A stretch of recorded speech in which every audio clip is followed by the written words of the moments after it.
Dice la Biblia que Pablo, hermanos, uno de los apóstoles del Señor, predicando, dice la palabra del Señor, en Listra, fue apedreado por predicar la palabra del Señor. Fue apedreado, hermanos, aleluya, solamente por predicar la verdad de Cristo. Aquella ciudad estaba llena de la idolatría. Ellos creían, hermanos, que su Dios era el sol, que su Dios era la luna. Y Pablo comenzó a predicar del Cristo verdadero, del Dios verdadero. Y comenzó a decirle a aquellas personas que debían de arrepentirse. Y como consecuencia, muchas personas comenzaron a perseguirles. Pero dice la palabra del Señor que los que venían detrás de Saulo de Tarso no solamente eran aquellas personas que estaban ahí, sino sus propios hermanos.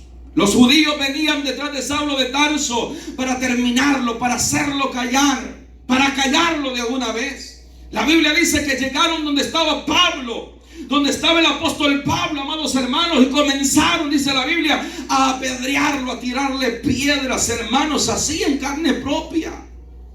Le comenzaron a lanzar piedras. Y dice la Biblia que le tiraron piedras, hermanos, a tal punto de que lo dieron por muerto. Miren qué condición dejaron a Pablo. Lo dieron por muerto. Dijeron, no, hombre, ese ya se murió.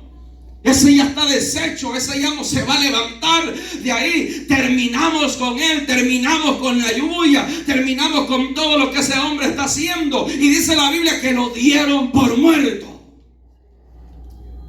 ¿Cuántas veces el diablo te ha dado por muerto a ti y a mí?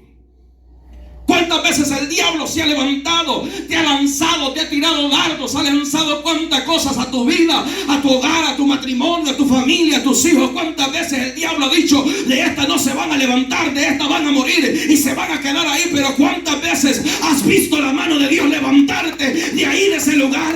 ¿Te has visto levantado de ese lugar donde el diablo te ha dado por muerto? Muchas veces, hermanos, aleluya, nos hemos sentido que no podremos seguir más. Y le decimos, Señor, yo no aguanto. Ataque por aquí, ataque por allá, ataque por este lado, ataque por el otro. Como que es un ejército que se ha levantado contra mí. ¿Cuántas veces usted se ha sentido rodeado por el diablo? No es capaz de salir de una cuando se levanta otra. No es capaz de salir de una pedrada cuando sale otra. Y comienza el ejército del diablo. Y es que el diablo levanta ejércitos, hermanos. Hay veces que el diablo, ¿verdad?, ataca una vez con un cuetillo, pero luego se levanta y ataca en ejércitos, porque el diablo tiene secuaces, tiene ejércitos. Pero recuerde lo que David decía: aunque un ejército acampe contra mí, aunque un ejército acampe contra mí, no temerá mi corazón. Y aunque contra mí se levante guerra, yo estaré confiado, decía él. El que es hijo de Dios, aunque se levante ejército del diablo, del infierno, no va a temer a lo que el diablo quiera levantar. Usted no debe de tener temor a lo que el diablo levante. Usted tiene que tener fe y confianza en el Señor, que aunque el diablo se levante con ejército, con guerra, con jabalina, con lo que sea, Dios está con nosotros y Dios nos va a dar la victoria. El Señor está con nosotros. Aunque un ejército acampe contra mí, lo que hace el ejército es acampar, esperar el momento adecuado, cuando van a atacar. Y el diablo acampa esperando.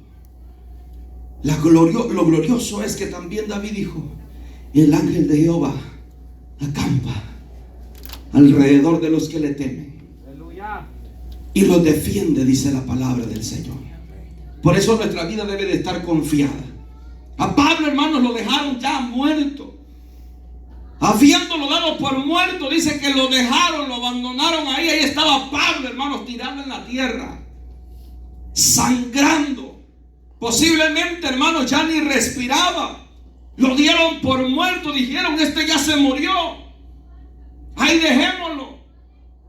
Y hermano, qué lindo es, qué importante es tener esa unidad como hijos y hijas del Señor. Gloria a Dios. Gloria a Dios. Amén, hermanos. Amén.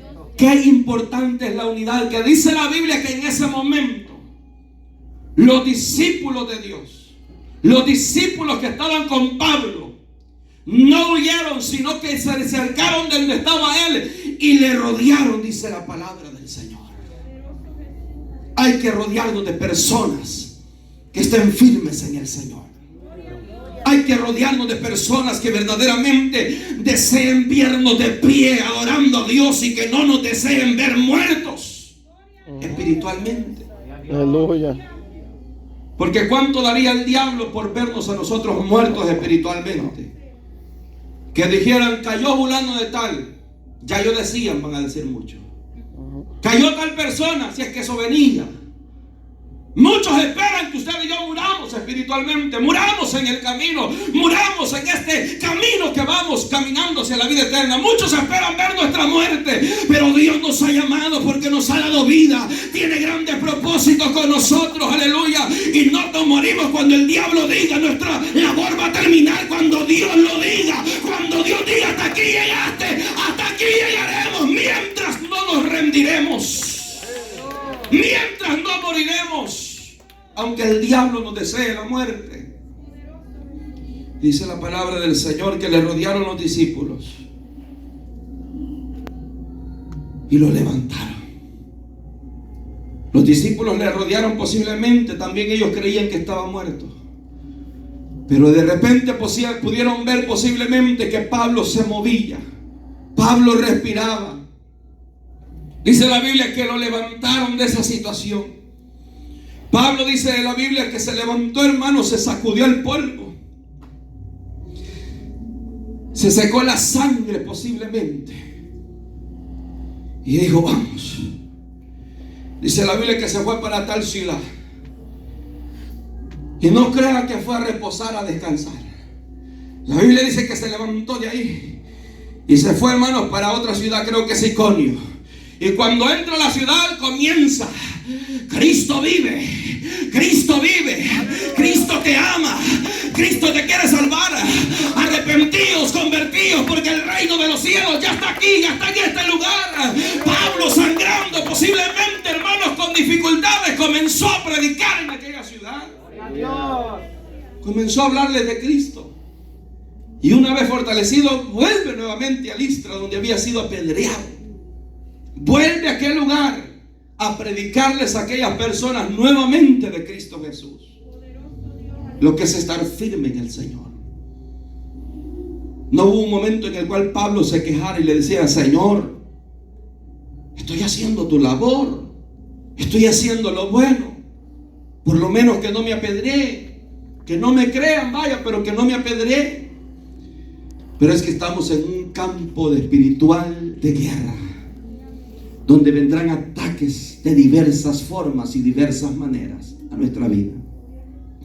Pablo se levantó y dice la Biblia que las palabras que salieron de Pablo hacia sus discípulos fue que confortando los ánimos, mire bien, confortando los ánimos de los discípulos.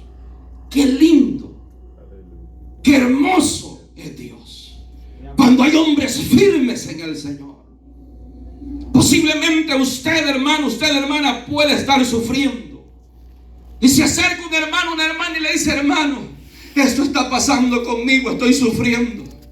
Sin saber el hermano, la persona, que usted también está sufriendo. Y de repente una fuerza mayor lo hace sacar unas palabras de decirle a aquella persona: hermano, confíe en el Señor, Dios está con usted, usted va a salir vencedor de esa prueba, vencedora de esa prueba. La persona no sabe que usted está viviendo, sufriendo también, aleluya, pero es que el Dios que está en usted es más poderoso que lo que usted está atravesando.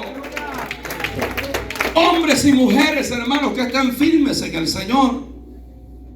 Pablo se levantó y no les dijo a los discípulos: no, hombre, esto está serio.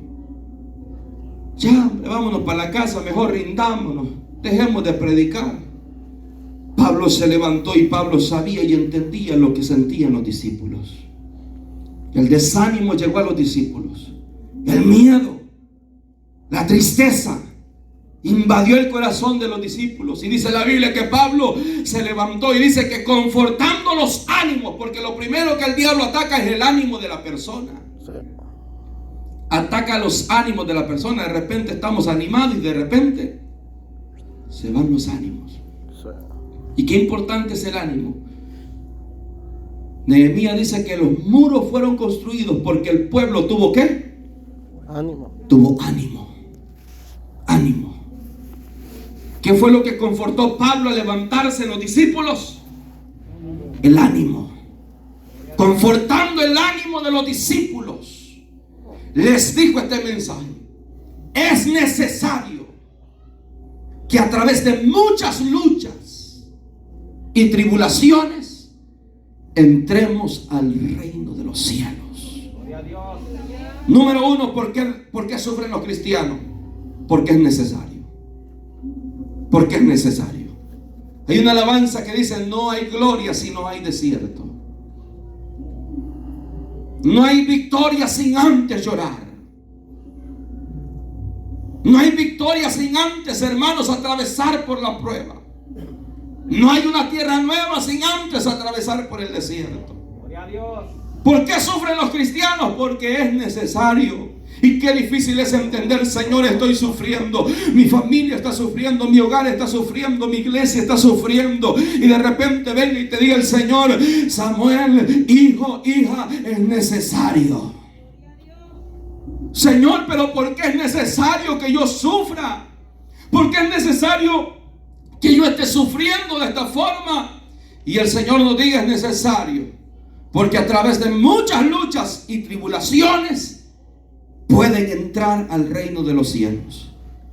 Hermanos, las luchas, las tribulaciones que vienen a nuestra vida son el puente. Son el puente para llegar al reino de los cielos. Son el puente. Es necesario que a través de muchas luchas y tribulaciones entremos al reino de los cielos. El Señor Jesús le dijo a sus discípulos: es necesario de que yo vaya a Jerusalén y padecer y morir. Pedro se levantó y le dijo: Maestro, en ninguna manera te suceda esto. De ninguna manera acontezca esto contigo. Jesús le dijo: apártate de mí, Satanás, porque piedra de tropiezo me eres. Pedro no quería que Jesús sufriera. No era Pedro, era Satanás.